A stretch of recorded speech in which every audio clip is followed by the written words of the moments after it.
स्वागत है आप सभी का द दिल्ली डायलॉग्स पर। मैं आपका मित्र चंद्रशेखर एडवोकेट। आज सुबह से ही एक चर्चा चल रही है, लगभग सभी जगह सभी न्यूज़ चैनल्स पे भी है। डॉक्टर मोहन भागवत जो आरएसएस के चीफ हैं, उन्होंने कहा है कि सबका डीएनए एक है और अगर कोई हिंदू, भारत में जो हिंदू मुसलमान रह रहे हैं उन सबका डीएनए एक है। अगर कोई हिंदू ये कहता है मुसलमानों को भारत से चले जाना चाहिए तो वो हिंदू नहीं हो सकता। ये कहना है डॉक्टर मोहन भागवत का। उन्होंने कुछ और बातें भी की। एक पुस्तक के विमोचन पे उन्होंने सब ये कहा।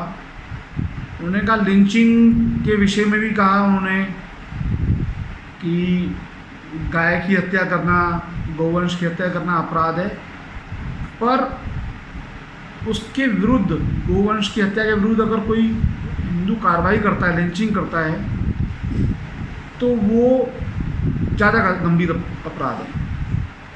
तो इन्हीं सब बातों पे चर्चा करता हूँ मैं आज, जितना मेरे को समझ है, जितनी मेरे अंदर बुद्धि विवेक है उसके अनुसार। पहली बात तो जैसे ही डॉक्टर मोहन भागवत ने सब कहा, उसके बाद जितने भी संगठन हैं, मुस्लिम राजनीतिक संगठन और जो उलेमा संगठन है, सभी ने इनका विरोध करा।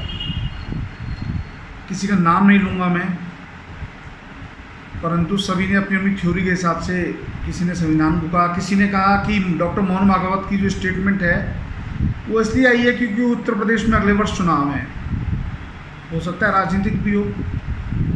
ओवैसी ने कहा कि अखलाक समेत उन्होंने जुनेद वगैरह बहुत लोगों के नाम गिनाए, उनकी लिंचिंग करी, उसके बारे में चुप रहे। डॉक्टर मोहन भागवत तब क्यों नहीं बोले? ये सब इनका ड्रामा है, सब वो छद्म रूप है, इनका दिखावा है। तो एक सिरे से हिंदू मुस्लिम एकता को डॉक्टर मोहन भागवत ने जो कहा था, डॉक्टर मोहन भागवत ने कहा था हमारी पूजा पद्धति अलग हो सकती है पर हमारा डीएनए एक है। 40,000 वर्षों से हमारे पूर्वज एक ही हैं। भाई ये तो माना जा सकता है कि हमारा डीएनए एक है। जो भारत के अंदर मुसलमान रह रहे हैं वो सब कन्वर्टेड हैं। उनके फोर फादर्स, उनके जो पूर्वज थे वो सब हिंदू थे, चाहे उसमें जिन्ना भी शामिल हैं, उसमें ओवैसी के भी परदादा शामिल हैं, वो भी हिंदू थे। और सवाल है क्या वो मानते हैं? वो मानते हैं क्या? वो तो नहीं मानते ना। तो आप जबरदस्ती मनवाएंगे उन्हें?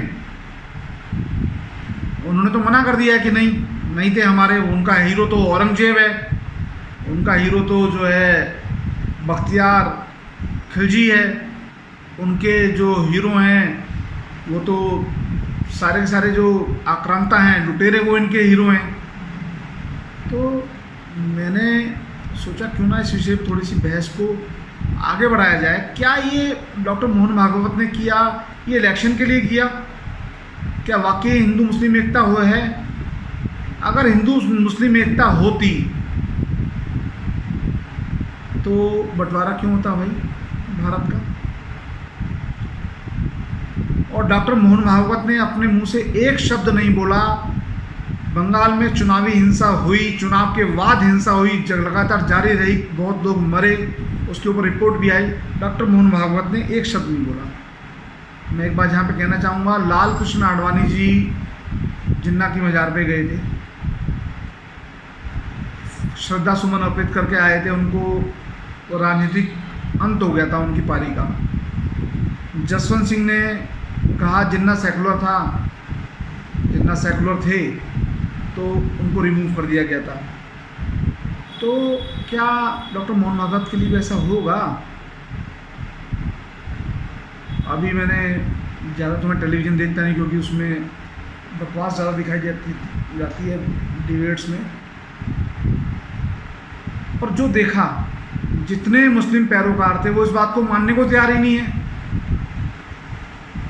तो भाई क्या तुम जबरदस्ती करवाओगे एकता? वो संविधान की दुहाई देने को तैयार हो गए हैं कि ये आरएसएस से नहीं चलेगा देश, ये मोदी से देश नहीं चलेगा, ये हिंदुत्व से देश नहीं चलेगा, हिंदू कुछ नहीं है, ये संविधान से देश चलेगा।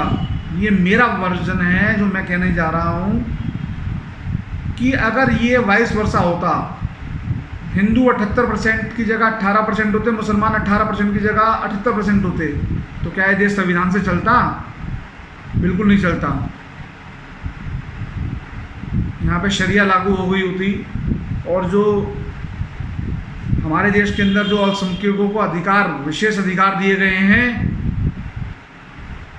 बहुसंख्यक समाज या धर्म से अलग बढ़ के उनको जो अधिकार दिए गए हैं, वो अधिकार क्या अगर मुस्लिम समाज बहुसंख्यक होता तो वो देता हिंदुओं को? बिल्कुल नहीं देता। अगर ऐसी कंडीशन होती तो हिंदू 1% पे आ जाता, या तो मारा जाता या कन्वर्ट हो जाता।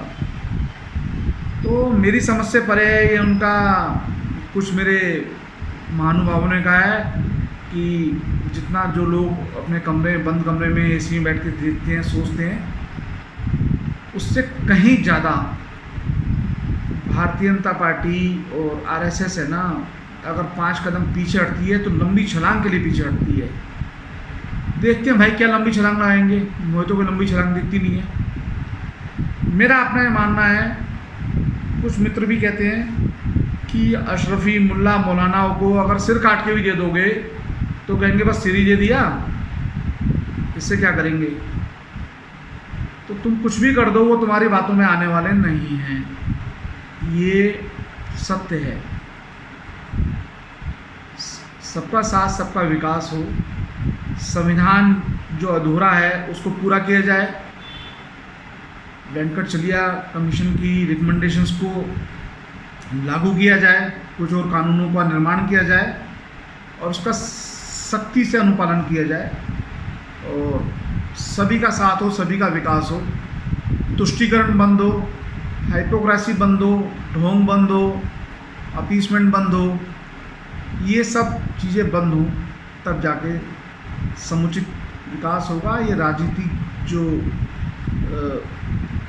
विश्व वाली राजनीति है उसका अंत होगा। अगर डॉक्टर मोहन भागवत ने एकता की बात करी है, भाई एकता तो मानने को तैयार ही नहीं है, और मेरा मानना है आप इनको सिर, कलेजा, अपना घर का समाज, बहन बेटी सब दे दोगे तब भी ये बीजेपी को वोट देने वाले नहीं हैं। तो गलत फहमी में जीते हैं लोग बात, और वो गलत फहमी से, हालांकि हम तो कुछ भी नहीं हैं, वो थिंक टैंक माने जाते हैं, और समझता हूँ उनको थिंक टैंक को भी थिंक करने की ज़रूरत है।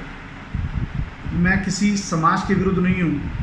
समाज क्या करेगा? समाज को तो जो उनके जो ठेकेदार हैं समाज के, वो भड़काते हैं ना। एक आम हिंदू, आम मुसलमानों को क्या पता। अगर कोई हिंदू कहता है कि मुसलमानों को यहाँ से जाना चाहिए तो वो हिंदू नहीं हो सकता। डॉक्टर मोहन भागवत ने कहा है 5 दिन में 5 बार नमाज होती है, उसमें सिखाया जाता है, बताया जाता है कि जहाँ भी काफिर मैंने उसका कत्ल कर दो, उसके बारे में कभी बोल के देखो।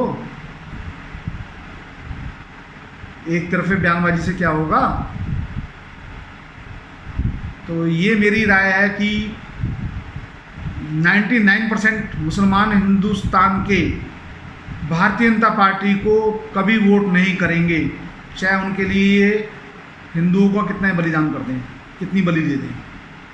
मैं समझता हूँ जो मैंने आपको फैक्ट्स बताए हैं उससे आप एग्री होंगे या डिसएग्री होंगे। अपना विचार जरूर रखिएगा, मेरी वीडियो को शेयर कीजिएगा, कमेंट्स कीजिएगा, और पसंद आए तो लाइक कीजिएगा, और अगर आपने चैनल को सब्सक्राइब नहीं किया तो चैनल को सब्सक्राइब कीजिएगा। नमस्कार।